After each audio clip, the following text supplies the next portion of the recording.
ইংলিশে আমরা অনেক সময় দা এর ব্যবহার এমন ভুল জায়গায় করি যার অর্থ সম্পূর্ণ ভিন্ন হয়ে যায়। কিন্তু আমরা কখন কিভাবে বুঝবো যে কখন আমাদের দা ব্যবহার করা উচিত এবং কখন ব্যবহার করব না? বেসিক্যালি আজকের ভিডিওতে আমি দা কখন ব্যবহার করতে হয় এবং কখন ব্যবহার করতে হয় না এটার ডিটেলস ব্যবহার শিখাবো। ভিডিওটা একদম শুরু থেকে শেষ পর্যন্ত দেখার ট্রাই করবেন, তাহলে দা নিয়ে কোনো কনফিউশন থাকবে না ইনশাল্লাহ। So, well, hello everyone, assalamu alaikum. Welcome back to my YouTube channel, English with Hasnaina. I hope you're all doing well with the grace of Almighty Allah. Let's dive into the video. ফার্স্টে আমরা শিখব এই ওয়ার্ডের দুটো pronunciation আছে। একটা হচ্ছে দা আর একটা হচ্ছে দি। দা প্রনাউন্স করতে হয় যখন তার পরের ওয়ার্ড একটা কনসোনেন্ট লেটার দিয়ে শুরু হয়, যেমন the boy, the girl, the Bitly. The pronounce করতে হয় যখন তার পরের ওয়ার্ড ভাওয়েল লেটার দিয়ে শুরু হয়, যেমন দি অক্টোপাস, দি এলিফ্যান্ট। ওয়েল, প্রথমে আমরা দেখব যে কখন আমাদের দা ব্যবহার করতে হবে। ফার্স্ট নিয়ম যেটা একদম বেসিক সেটা হচ্ছে নির্দিষ্ট বস্তু, ব্যক্তি বা স্থান বোঝাতে সাধারণত আমরা দা ব্যবহার করে থাকি, যেমন the book on the table is mine. এখানে বলা হচ্ছে বইটা টেবিলের উপরে যেটা আছে সেটা আমার বই, তাহলে আমি এখানে নির্দিষ্ট করে বোঝাচ্ছি। আমি কি নির্দিষ্ট করে বোঝাচ্ছি? বস্তু। বইটা কার? The book. কোথায় আছে? স্থান বোঝাচ্ছি অন দ্য টেবল। তাহলে এখানে আমাকে দুইটা দা ব্যবহার করতে হবে। তারপর ক্লোজ দ্য ডোর, দরজাটা বন্ধ করো। আমি নির্দিষ্ট করে বলছি যে দরজাটা বন্ধ করো, এই জন্য এখানে দা ব্যবহার করতে হবে। Then the teacher is absent today. এখানে ব্যক্তি নির্দিষ্ট করে আমি একটা টিচারকে বলছি যে টিচারটা আজকে অ্যাবসেন্ট, এই জন্য আমার বলা উচিত দ্য টিচার। তারপর ২ নাম্বার ব্যবহার যেটা হচ্ছে পৃথিবীতে একটাই আছে এমন সব কিছুর জন্য আমরা দা ব্যবহার করে থাকি, যেমন দ্য সান, দ্য মুন, দি আর্থ। ওকে, তারপর সুপারলেটিভের আগে সাধারণত আমরা দা ব্যবহার করে থাকি, যেমন he is the best player. এখানে বোঝানো হচ্ছে একটা টিমের মধ্যে সেরা প্লেয়ার হচ্ছে সে। তো অনেকের মধ্যে একজনকে যখন আমরা বেছে নিই তখন সাধারণত আমরা সুপারলেটিভ ফর্মের সেন্টেন্সটা বলে থাকি এবং সুপারলেটিভ ওয়ার্ডের আগে সাধারণত দা ব্যবহার করতে হয়। এখানে বেস্ট হচ্ছে সুপারলেটিভ ফর্ম, গুড এর সুপারলেটিভ ফর্ম হচ্ছে বেস্ট। Good, better, best. তারপর this is the most expensive phone. অনেকগুলো ফোনের ভিতরে এটা হচ্ছে সবচেয়ে এক্সপেন্সিভ ফোন, তাই এখানে আমার বলা উচিত দ্য মোস্ট। মোর, মোর হচ্ছে কম্পারেটিভ, আর মোরের সুপারলেটিভ ফর্ম হচ্ছে মোস্ট, তাই মোস্টের আগে আমাদেরকে দা ব্যবহার করতে হবে। আমরা সাধারণত অর্ডিনাল নাম্বারের আগে দা ব্যবহার করে থাকি। এই নাম্বারটা কিরকম? যেমন হচ্ছে first, second, third, fourth, fifth, sixth, এভাবে। যেমন দ্য ফার্স্ট ডে, তারপর হচ্ছে দ্য সেকেন্ড চ্যাপ্টার। ওকে, তারপর মিউজিক্যাল ইনস্ট্রুমেন্টসের আগে সাধারণত আমরা দা ব্যবহার করে থাকি, যেমন আই প্লে দ্য গিটার। এখানে গিটার কি একটা মিউজিক্যাল ইনস্ট্রুমেন্ট, তাই এখানে দা ব্যবহার করতে হবে। She places the piano. Okay, এখানে দা ব্যবহার করতে হবে। ওকে, তারপর রিভার্স, সি, ওশানস, ডেজার্ট, এগুলোর আগে সাধারণত আমরা দা ব্যবহার করে থাকি, যেমন দ্য পদ্মা, দ্য নাই, দ্য প্যাসিফিক ওশান। অ্যাডজেক্টিভ দিয়ে পুরো একটি জাতিকে যখন আমরা বুঝাই তখন সাধারণত আমরা দা ব্যবহার করে থাকি, যেমন দ্য রিচ। এখানে দ্য রিচ বলতে সমস্ত রিচ জাতিদেরকে বোঝানো হচ্ছে। তারপর দ্য পোর।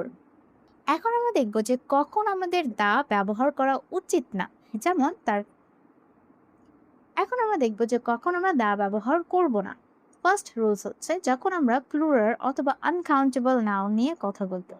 প্লুরাল এবং আনকাউন্টেবল নাউন কোনগুলো? যেগুলো আনকাউন্টেবল নাউন হচ্ছে যেগুলো আমরা গণনা করতে পারি না।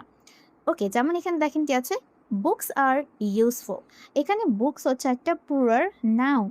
Water is essential. এখানে ওয়াটার হচ্ছে একটা আনকাউন্টেবল নাউন, যেটাকে গণনা করা যায় না। যতক্ষণ না পানিটা একটা বোতলে আছে ততক্ষণ আমরা কাউন্ট করতে পারি না, এর জন্য ওয়াটার একটা হচ্ছে আনকাউন্টেবল নাউন, এটার আগে আমরা দা ব্যবহার করব না।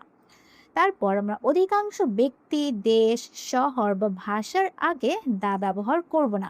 যেমন আপনি যদি কোনো একটা ব্যক্তির নাম উল্লেখ করেন তখন কিন্তু আমরা দা ব্যবহার করি না। আমরা কিভাবে সেন্টেন্সটা বলি? Hasan lives in Dhaka. ঢাকা হচ্ছে একটা শহর, তাই শহরের আগে আমরা কি করব? একটা সেন্টেন্সে আমরা দা ব্যবহার করব না। আমরা এভাবে বলবো না যে Hasan lives in the Dhaka. Okay, কি হবে? শুধু বলতে হবে ইন ঢাকা। তারপর শি স্পিক্স ইংলিশ। ইংলিশ হচ্ছে একটা ভাষা, তাই ভাষার আগে আমরা দা ব্যবহার করব না। Bangladesh is beautiful. বাংলাদেশ হচ্ছে একটা দেশ, দেশের আগে সাধারণত আমরা দা আর্টিকেলটা ব্যবহার করি না। মিলসের আগে, মিল বলতে কি বোঝাচ্ছি? ৩ বেলা খাবারের যে টাইম, আমরা যে খাবারগুলো খাই সেটা হচ্ছে লাঞ্চ, ডিনার, ব্রেকফাস্ট, এগুলোর আগে সাধারণত আমরা দা ব্যবহার করি না। যেমন "We had lunch", আমরা কখনো এভাবে বলব না যে "We had the lunch", okay? "Dinner is ready", তারপর কোথায় আমরা দা ব্যবহার করতে পারি এবং নাও করতে পারি। কিন্তু যদি আমরা করি তার অর্থ কিন্তু সম্পূর্ণ চেঞ্জ হয়ে যায়। যেমন school, college, university, hospital, prison আর চার্চ, এগুলো নিয়ে যখন আমরা কথা বলি, একটা ইনস্টিটিউশন নিয়ে যখন আমরা কথা বলি, তখন সাধারণত আমরা দা ব্যবহার করব না। তখন দা ব্যবহার করব না যখন আমরা মূল উদ্দেশ্য নিয়ে কথা বলি। আমার মূল উদ্দেশ্যটা কি? যেমন "হি ইজ ইন হসপিটাল", এখানে দা এর ব্যবহার করা হয়নি। কেন করা হয়নি? "হি ইজ ইন হসপিটাল" অর্থ হচ্ছে যে সে হচ্ছে একজন পেশেন্ট, মানে সে নিজেই পেশেন্ট, রোগী, এটার জন্য সে হসপিটালে ভর্তি আছে। এই অর্থে সাধারণত আমরা এই সেন্টেন্সটা বলছি যে "হি ইজ ইন হসপিটাল"। এখানে আমাদের দা ব্যবহার করা উচিত না। "শি ইজ এট স্কুল", এখানে সে স্কুলে আছে, এখানে এটার অর্থ কি দাঁড়াচ্ছে? সে হচ্ছে একজন স্টুডেন্ট। এখন আমরা ডিফারেন্সেস নিয়ে আলোচনা করব যে কখন আমরা দা ব্যবহার করতে পারি এবং দা ব্যবহার নাও করতে পারি। কিন্তু যদি দা ব্যবহার করি সেটার অর্থ সম্পূর্ণ ভিন্ন হয়ে যায়। "My kids are at school, so the house is quiet", এটার অর্থ দাঁড়াচ্ছে "মাই কিডস আর এট স্কুল", মানে হচ্ছে আমার বাচ্চারা এখন স্কুলে আছে, so the house is quiet, এর জন্য এখন কি বাসাটা একদম শান্ত। এখানে "মাই কিডস আর এট স্কুল" অর্থ হচ্ছে যে আমার বাচ্চা স্টুডেন্ট, আমার বাচ্চা স্কুলে পড়াশোনা করে। যদি আমরা বুঝাতে চাই যে "I am at the school to pick up my daughter", এখানে আমরা দা ব্যবহার করছি কেন? "I am at the school", এটার অর্থ দাঁড়াবে যে আপনি হতে পারেন এমন কেউ যে স্কুলে ভিজিট করতে গিয়েছেন। আপনি কোনো স্টুডেন্ট না, আপনি কোনো টিচার না। আপনি কি? আপনি হয়তো একজন প্যারেন্টস হিসাবে ভিজিট করার জন্য গিয়েছেন।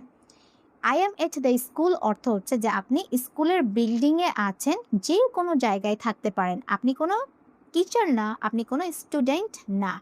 কি? "আই ব্রোক মাই লেগ", আমার পা ভেঙে গিয়েছে, so I am in hospital, এটার জন্য আমি হসপিটালে আছি। এখানে আপনি রোগী, আপনি পেশেন্ট, এটার জন্য আপনি কি করেছেন? হসপিটালে ভর্তি হয়েছেন। এটার জন্য সেন্টেন্সটা বলা উচিত "আই এম ইন হসপিটাল"। কিন্তু আমি যদি আমার ফ্রেন্ডসকে ভিজিট করার জন্য হসপিটালে যাই, দেখার জন্য যাই, আমি যদি ফোকাস করি স্থানের উপর, লোকেশনের উপর, স্পেসিফিক লোকেশনের উপর, তখন সাধারণত আমরা দা ব্যবহার করতে পারি। যেমন "I am in the hospital visiting my friend", আমি হসপিটালে এসেছি আমার বন্ধুকে দেখার জন্য। চলুন ব্যাপারটা আরেকটু ক্লিয়ার করি। "আই এম এট ইউনিভার্সিটি", এটার অর্থ হবে আমি বিশ্ববিদ্যালয়ে পড়ি, আমি বিশ্ববিদ্যালয় জীবনে আছি। এটা শুধু জায়গা না, বরং স্টুডেন্ট লাইফ, স্টাডিং এট ইউনিভার্সিটিকে বোঝায় যে আপনি বিশ্ববিদ্যালয়ে যে পড়াশোনা করেন, আপনার যে একটা স্টুডেন্ট লাইফ আছে, সেটা বোঝাচ্ছে এখানে। এখানে কিন্তু আমি একটা লোকেশনকে বোঝাচ্ছি না।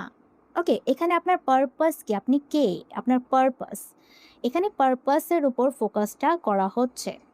বাট আমরা যদি বলতে চাই "I am at the university", আমরা যদি দা ব্যবহার করি তখন সাধারণত আমরা লোকেশনের উপরে ফোকাসটা করে থাকি। লোকেশনের উপর ফোকাসটা কখন করছে? যেমন দ্য ইউনিভার্সিটি, নির্দিষ্ট একটা বিশ্ববিদ্যালয় ক্যাম্পাস বা বিল্ডিংকে বোঝানোর জন্য সাধারণত আমরা দ্য ইউনিভার্সিটি বলছি। আমি বিশ্ববিদ্যালয়ে আছি, আপনি বিশ্ববিদ্যালয়ের ক্যাম্পাসের ভেতরে আছেন, এই অর্থে সাধারণত আপনি বলছেন "I am at the university".